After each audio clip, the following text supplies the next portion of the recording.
The Miami Dolphins training facility buzzed with controlled chaos as Rachel Torres limped off the practice field, her left knee buckling under the weight of what appeared to be a routine tackle gone wrong. Blood seeped through her torn practice jersey, and her shoulder hung at an odd angle from the impact. "Get her to Dr. Martinez immediately," shouted Coach Williams as medical staff rushed onto the field. Most players in Rachel's condition would be screaming, crying, or at least showing signs of panic. Instead, she moved with eerie calm toward the medical facility, her breathing steady and controlled despite the obvious pain. Dr. James Martinez, the team's head physician and former Army medic, had seen his share of injured athletes. But something about Rachel's composure caught his attention as they helped her onto the examination table. "Rachel, I need to assess your injuries. This might be uncomfortable," Dr. Martinez said gently, noting how she positioned herself to maintain visual contact with both the door and the window. "I'll manage," Rachel replied curtly, her voice steady despite the blood loss from multiple lacerations. As Martinez examined her injuries, a dislocated shoulder, possible torn ACL, and several deep cuts, he noticed details that seemed inconsistent with a typical NFL player. Calluses on her hands suggested training beyond football. Her muscle definition indicated specialized conditioning. Most telling were faint scars on her arms that looked like knife training marks. "Rachel, your pain tolerance is remarkable. Have you had medical training?" "I watch a lot of medical documentaries," she answered evasively. Dr. Martinez had served 2 tours in Afghanistan. He recognized deflection when he heard it. More importantly, he recognized the look in her eyes, the same expression he'd seen in soldiers carrying classified burdens. "I need to reset this shoulder. Most people prefer sedation." "I'll be fine without it," Rachel said simply. The shoulder relocated with a sharp crack that made the nearby nurse wince. Rachel's only reaction was a controlled exhale and brief closing of her eyes. Martinez had reset dozens of shoulders in his career. He'd never seen anyone handle it with such composure, especially not a quarterback whose career depended on that arm. "You've done this before," he stated rather than asked. Rachel's eyes flicked to his, alert and measuring. "Done what?" "Been trained to handle pain and injury without showing weakness?" For a moment, something flickered across her face. Recognition, maybe surprise, but it disappeared quickly, replaced by careful neutrality. As Martinez sutured her lacerations, he found himself studying her more carefully. Her breathing remained consistent even during painful procedures. She never clenched her uninjured hand into a fist. These weren't natural reactions. "The media will want to know about your injuries," Martinez mentioned while bandaging her arm. "Standard protocol for starting quarterbacks?" "There's not much to say. It was a routine practice injury. These things happen." The answer came too quickly, too rehearsed. Martinez finished his work in thoughtful silence. Rachel's injuries, while painful, weren't career-threatening with proper treatment, but something about her behavior bothered him. She had no emergency contacts beyond the team, seemed determined to leave the facility quickly, and appeared constantly aware of her surroundings. "Rachel, I'd like to keep you overnight for observation. You've lost significant blood."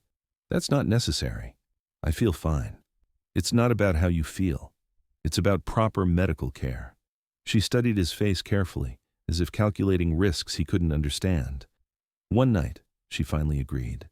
"But I leave first thing in the morning." That evening, Dr. Martinez found himself checking on Rachel more frequently than necessary. She never truly slept despite exhaustion that should have overwhelmed her system. Instead, she lay motionless with eyes closed, but Martinez could tell from her breathing that she remained completely alert. Around midnight, he found her sitting by the window, studying the parking lot below with tactical precision. "Can't sleep?" "Not really a sleeper," she replied without turning around. Martinez entered the room and took the visitor's chair. Something about Rachel reminded him of soldiers he'd known who'd returned from classified missions, physically present, but mentally still in hostile territory. "I served in the army," he said quietly. "Afghanistan. Saw a lot of good people come back carrying things they couldn't discuss." Rachel turned from the window, her expression unreadable. "Is that your professional diagnosis, doctor?" "No, that's my personal observation. Professional diagnosis is that you're hiding something about your background and training. The question is whether it puts you in danger." For the first time since arriving, Rachel's composed mask slipped slightly. Just for a moment, Martinez saw fear flash across her features, not of him, but of something else entirely. Some conversations are dangerous for everyone involved, she said quietly.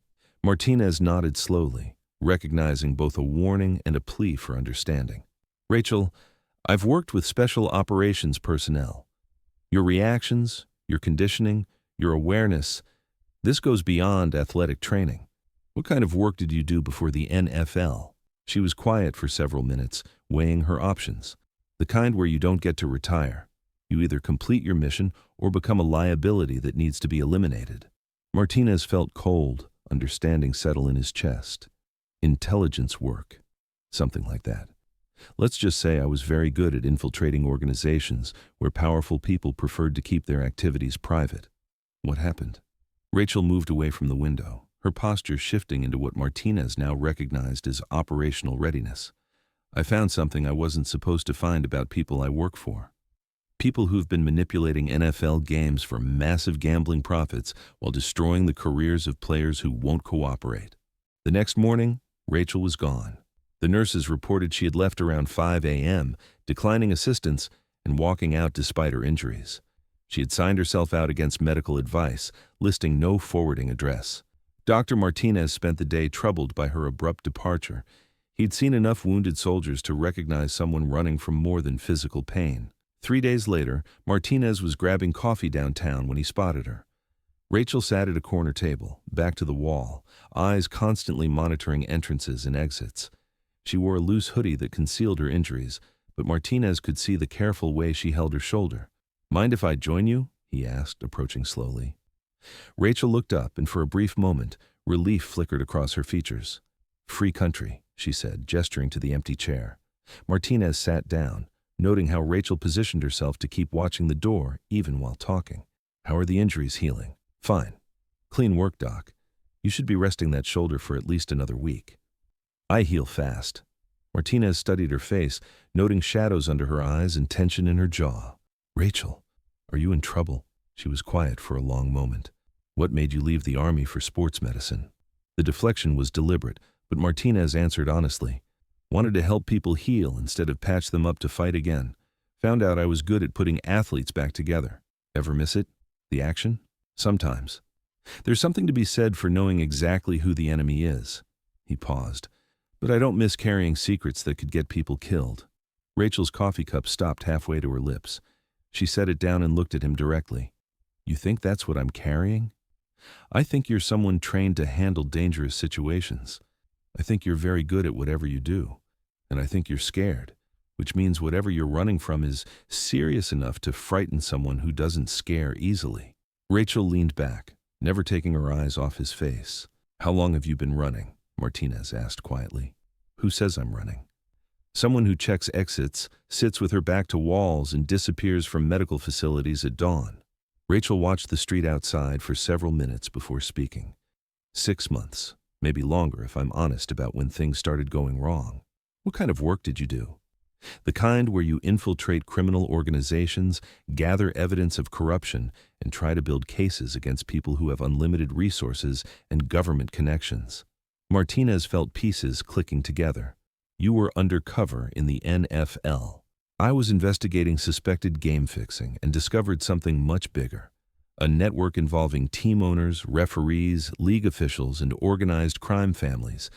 They've been manipulating outcomes for massive gambling profits while destroying players who won't cooperate." "What happened when you tried to report it?" Rachel's expression darkened. "My handler was involved. When I went higher, I discovered the corruption reached the commissioner's office. That's when the accident started." "What kind of accidents?" Martinez asked, though he suspected he already knew. "Gas leak in my apartment, brake failure on my car, random muggings in safe areas." Rachel's voice remained steady as she recounted the attempts on her life. "The practice injury that brought me to your facility wasn't an accident either. They arranged for that hit during practice." Martinez thought about the tackle that had injured Rachel, the way the linebacker had come in late and high, targeting her shoulder specifically.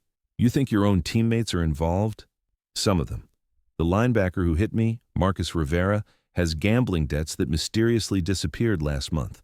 The offensive coordinator who called that particular play has been making deposits that don't match his salary." She pulled out a tablet and showed him banking records that should have been impossible for her to access. "This is federal-level financial intelligence," Martinez observed. "My real training involved cyber infiltration as well as field operations. I can make database queries look like routine system maintenance."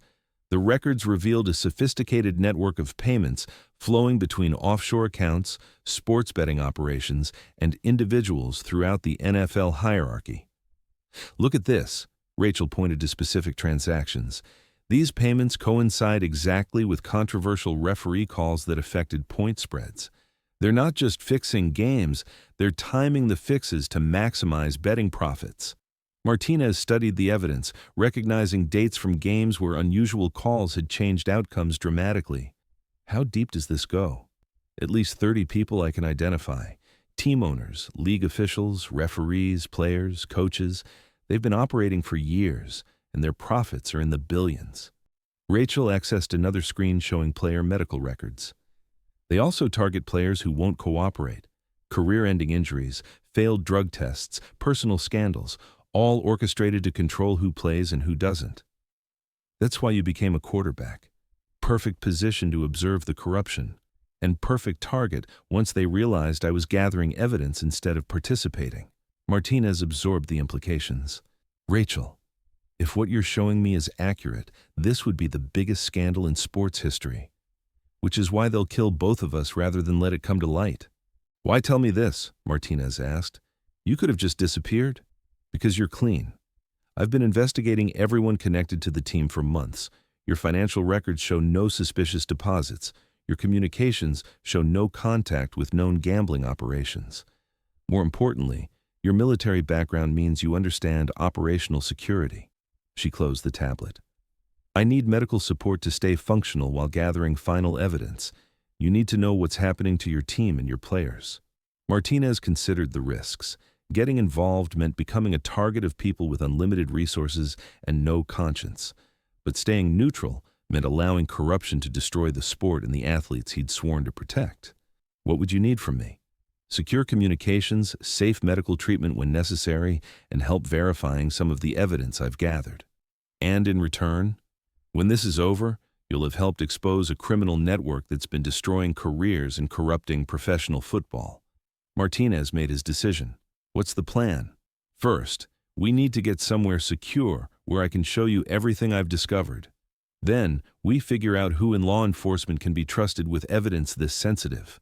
I have a cabin in the mountains, isolated, defensible, off any official records." Rachel smiled for the first time since he'd met her. "Perfect. But we need to be very careful getting there. These people have been tracking me for months, and they'll be watching for any sign that I've found an ally." "How do we avoid detection?" "Very carefully.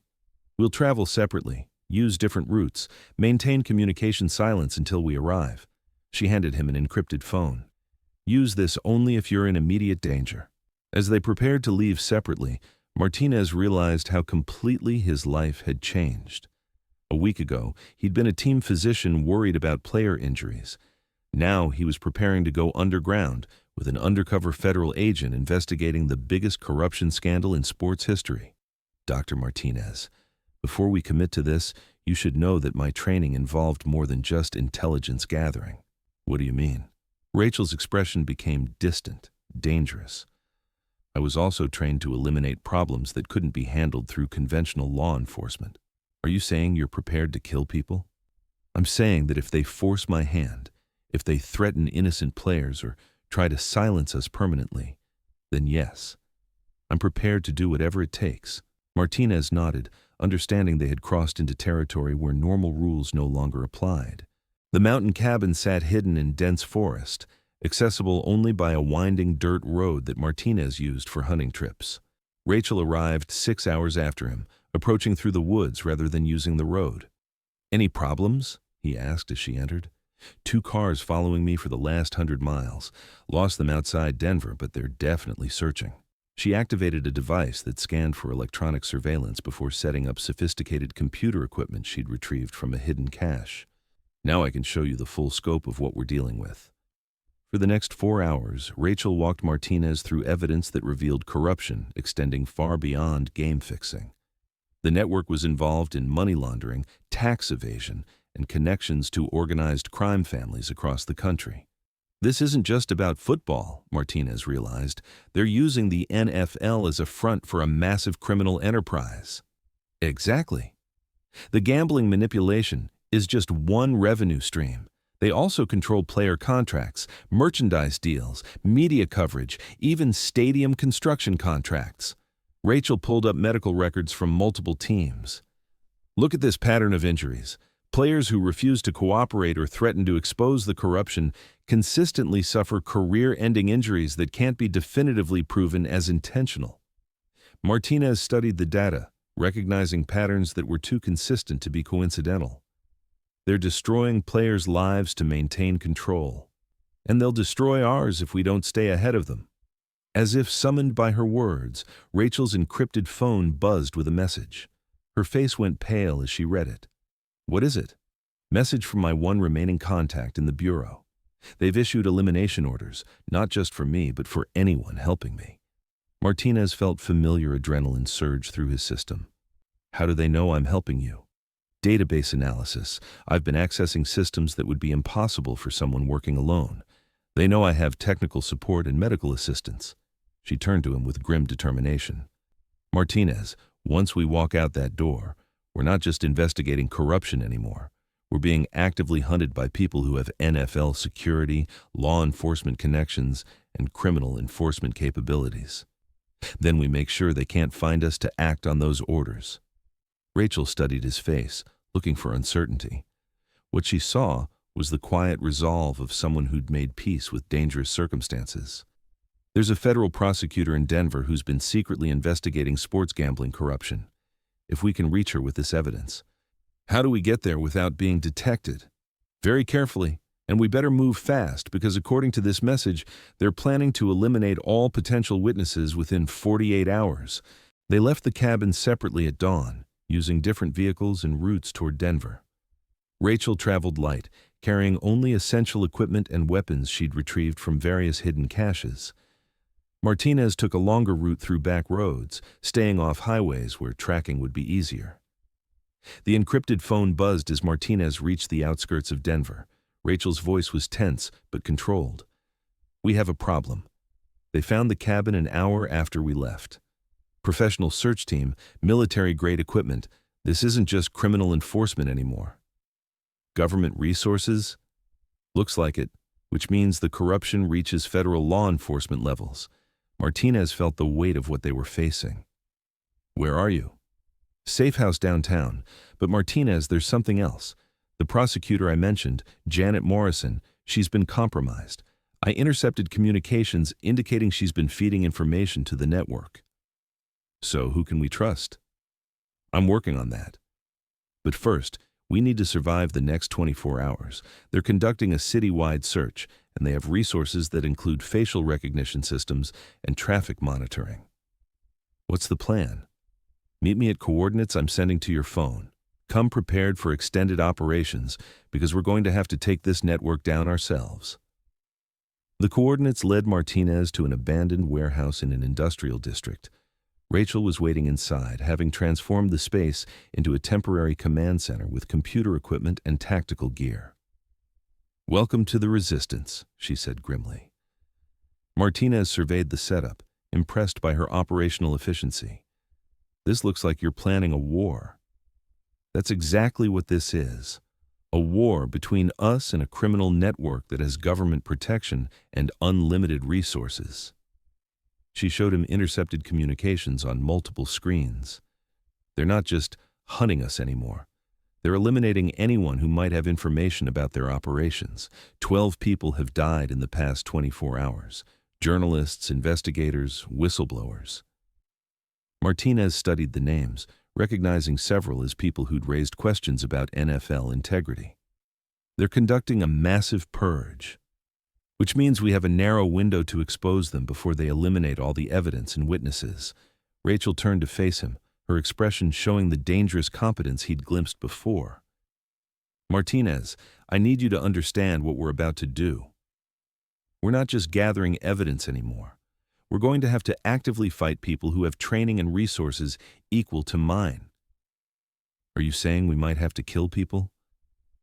I'm saying they're already killing people, and we're next on their list.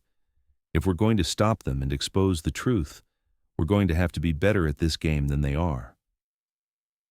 Martinez thought about his oath as a doctor and his training as a soldier.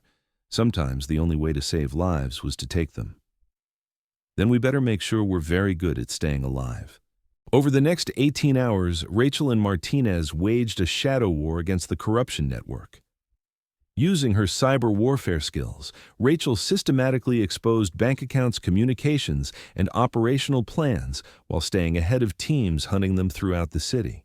Martinez provided medical support when Rachel was injured during an encounter with network security forces and used his hospital access to gather additional evidence from player medical records. "It's working," Rachel announced as dawn broke over Denver. "Media outlets are picking up the financial evidence I've been releasing.